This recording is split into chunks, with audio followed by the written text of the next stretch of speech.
Video शुरू करने से पहले चैनल को सब्सक्राइब कर लें और बेल आइकन का बटन दबा दें ताकि आपको आने वाली सारी वीडियोस मिलती रहें।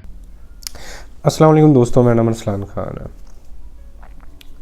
थोड़ा सा पहले ना एक बड़ी इंटरेस्टिंग मूवी आई थी इंडिया की ना, पीके।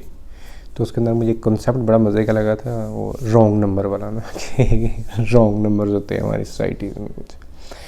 तो इसी तरह ही अब जिस तरह हम स्पिरिचुअलिज्म की बात करते हैं या रूहानियत की बात करते हैं, तो एक क्वेश्चन जो भी लोग प्रीच करते हैं, आई एम श्योर उन सब से जो है ना वो पूछा जाता है। क्योंकि मुझे भी बहुत ज़्यादा इस तरह के क्वेश्चन पूछे जाते हैं कि अच्छा हम भी जो है ना रूहानी होना चाहते हैं, हम भी इस रास्ते पे निकलना चाहते हैं, हमें बताएं हम क्या करें ना। आई एम श्योर जितने भी यहाँ पे मैं देखता हूँ इतनी इतनी लड़ियाँ स्पिरिचुअलिस्ट लड़ियाँ, तो उधर जब कभी लोग पूछते होंगे कि हुक्म करो पीर जी की करिए, तो अगर तो वो पीर आपको ये कहता है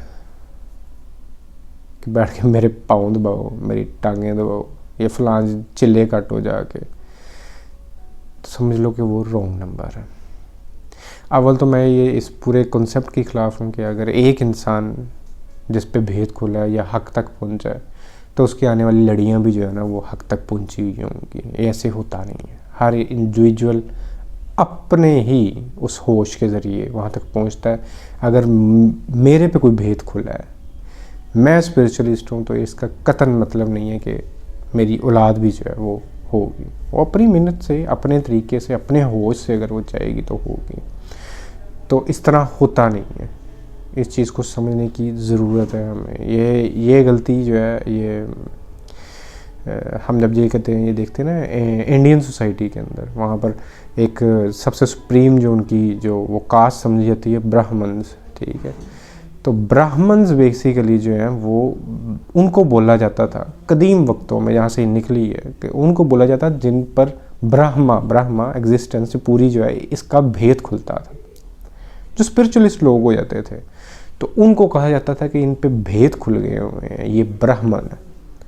अब वो फिर बस हर एक ही वो आने वाली लड़ियाँ जो औलादें थी वो भी कहते जी हम भी ब्राह्मण है, वो एक कास्ट ही बन गई है, वो सुप्रीम कास्ट बन गई है।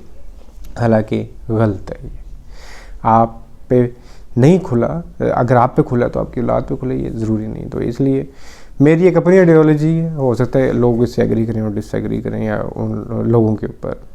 बट ये सवाल जब आप किसी से करते हो कि अच्छा हमने भी इस रास्ते पर निकलना है, हम क्या करें, तो अगर तो आपको वो कोई तरीके बताना शुरू कर दे ना, वो यार साइड पे जो समझ जाओ कि वो रॉन्ग नंबर।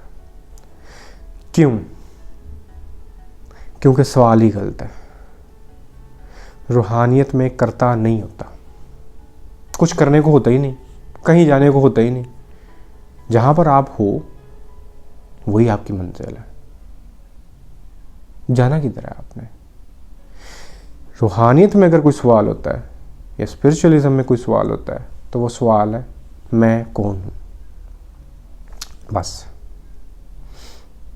आपको अपने आप को जानना है, करना कराना कुछ नहीं है। सवाल ये कभी नहीं होना चाहिए कि मैंने करना क्या है, मैं क्या करूँ। सवाल ये होना चाहिए मैं कौन हूँ। वो इसी तरह ना, वो एक बुज़ुर्ग जो है ना, वो एक चश्मा लगवाने के ना डॉक्टर के पास जाता है कि मेरी नज़र कमज़ोर है। तो उसने ना जाके उसे चश्मा, जब वो डॉक्टर उसका बना रहा होता है, उन्होंने कहा बाबा जी तुम फिक्र ना करो, चश्मा ताला सही नंबर तो लग जाएगा। उन्होंने कहा यार पहले भी बड़ी दफ़ा लगवाया, सही लगा नहीं। अरे कोई नहीं, इस दफ़ा ताड़ा ना सही चश्मा लगेगा, तो सब कुछ पढ़ लिख सकोगे, ठीक है, तुम कोई मसला नहीं आएगा। अच्छा बाबा ने कहा कि मतलब वाकई तू ऐसा जगह चश्मा ला देगा कि मैं सब कुछ पढ़ ले आऊँगा? तो कहा हाँ जी बाबा जी, मैं बड़े तसल्ली से सही नंबर का चश्मा लगाऊंगा, तो आप बेफिक्र हो जाओ। नहीं, उसने फिर पूछा बाबा ने, मतलब तू चश्मा लगाएगा उसके बाद पढ़ने लग जाऊँगा, मैं सब पढ़ लूँगा? मैंने कहा बिल्कुल, क्योंकि मैं इतने सालों से प्रैक्टिस कर रहा हूँ, मुझे पता है क्या किस नंबर का चश्मा लगना है आपको, मैं सारा देखभाल के सही नंबर का लगाऊंगा, उसके बाद पढ़ने लग जाऊँगा। तो उन्होंने कहा ठीक है, पर है वेख नहीं, मैंने पढ़ना लिखना आंदा कोई नहीं है। मतलब उसके कहने का मतलब ये था कि आप पढ़ना लिखना अगर आपको नहीं आता तो जिस मर्जी नंबर का आपको सही दिखना भी शुरू हो जाएगा, उसका फ़ायदा नहीं है। तो पॉइंट इज़ कि क्या आपको पढ़ना लिखना आता है, आपका जो है डायरेक्शन क्या है, आपको कोई चिल्ले नहीं काटने, आपको कोई करतब नहीं करने, आपको सिर्फ ये देखना है कि क्या मुझे अपना पता है। हम मैकेनिकल किस्म के लोग हैं, हमें अपना नहीं पता। हमारी सबसे बड़ी जो हमने अपने इर्द गिर्द वो गोल है, मेरा अपना मानना है कि हर इंसान को आप पढ़ सकते हो, क्योंकि किसी इंसान को अपना पता ही नहीं है। वो क्योंकि हर इंसान ने एक दूसरे से अडॉप्टेड चीज़ें इकट्ठी करके ना एक शनाख्त, अपनी एक करैक्टर क्रिएट कर लिया होगा और वो उसके बीच में ही रहता है। इसलिए अब मुझे अक्सर लगता है कि मैं जितने भी लोगों से मिलता हूँ मुझे ज़्यादा मुख्तलिफ नहीं लगते लोग, क्योंकि उनकी कोई इंडिविजुअलिटी तो होती ही नहीं है। जिस तरह मेरे नज़दीक दुनिया के हर इंसान की वीकनेस है और हर इंसान की वीकनेस एक ही है, वो उसकी ईगो है। एक जाली मैं जो हमने बनाई है, बिल्कुल जाली, उसको मैं ईगो बोलता हूँ, जो हमारी सोसाइटी ने क्रिएट करके दे दी। और इसके ऊपर ना एक बड़ा ज़बरदस्त वो किस्सा भी था कि एक ना बादशाह ना एक सफ़र में निकला होता है काफ़ी दिन के लिए, तो एक ना साइड पे वो छोटी सी चुग्गी देखता है, उधर जाके वो स्टे करता है। तो चुग्गी में जाके वो जहाँ पे स्टे कर रहा होता है वहाँ पे एक अंकल होता है और साथ उसकी बुढ़ी रहती होती है। तो वो बादशाह कहता है मैं फला जगह बादशाह हूँ, तो मैं यहाँ पे स्टे करना है। कर लो स्टे। मैं कहा पर मुझे भूख भी लगी है। उसने कहा हमारे पास अंडे पड़े हैं, वो ला दो। उन्होंने कहा हाँ ला दो, कितने का होगा? उन्होंने कहा एक अंडा 50 अशरफी का है।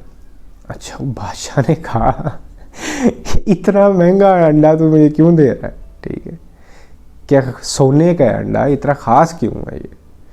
तो वो जो वहाँ पे बंदा बैठा हुआ था जो दे रहा था, उन्होंने कहा अंडा ख़ास नहीं है, हाँ पर जिसको मैं परोसने जा रहा हूँ वो बंदा ख़ास है, ज़ाहिर है बादशाह, तो उसके लिए तो ये अंडा इतने का ही पड़ेगा।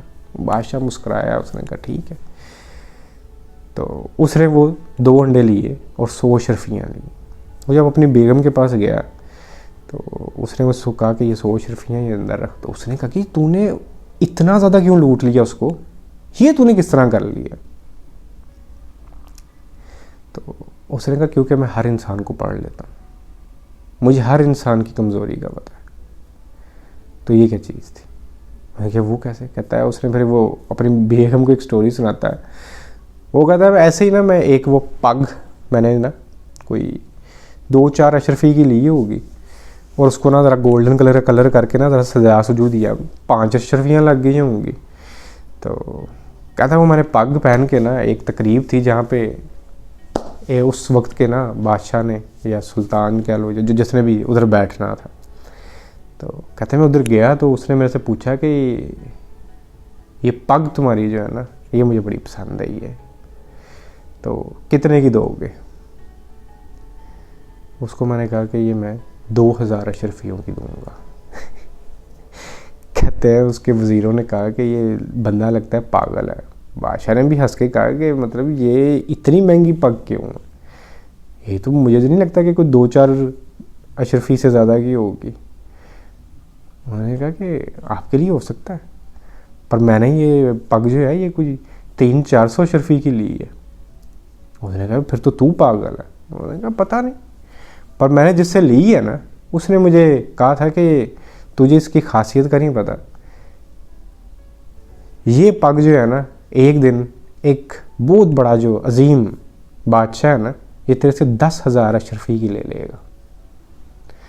खैर मैं तब से लेके यूज़ कर रहा हूँ, देख रहा हूँ कब तक कोई वो कब मिलेगा मुझे वो अजीम बादशाह जो मेरे से ये 10,000 अशरफी की लेगा। इतना बोलना था कि वो जो सामने बादशाह बैठा था उसने कहा था इसको 15,000 अशरफी दो और ये पग मुझे ला के दो।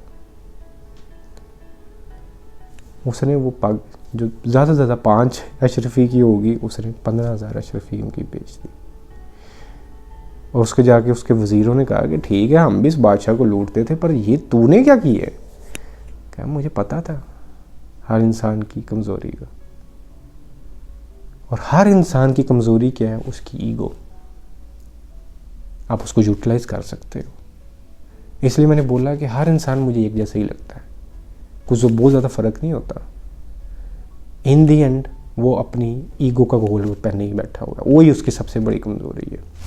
एक्सप्लॉइट करते रहो उसको, वो एक्सप्लॉइट होता चला जाएगा। किसी को आप बड़े हसीन हो, ये कह के उसको उल्लू बनाते रहो। किसी को आप बड़े अजीम हो, आप ये कह के उसको उल्लू बनाते रहो, क्योंकि उसकी ईगो को सेटिस्फेक्शन मिलेगी, आप जो मर्जी करते रहो बैठ के। तो ये जाली ईगो का खोल जिस टाइम आप तोड़ना शुरू कर देते हो, यही रूहानियत है। आप जब असल ज़ात को अपनी पहचानना शुरू कर देते हो, असल इंडिविजुअलिटी को पहचानना शुरू करते हो, यही स्पिरिचुअलिज्म है। इसके लिए किसी कर्तव्य की ज़रूरत नहीं, सिर्फ होश की ज़रूरत है। आज के लिए इतने ही। अल्लाह हाफिज़।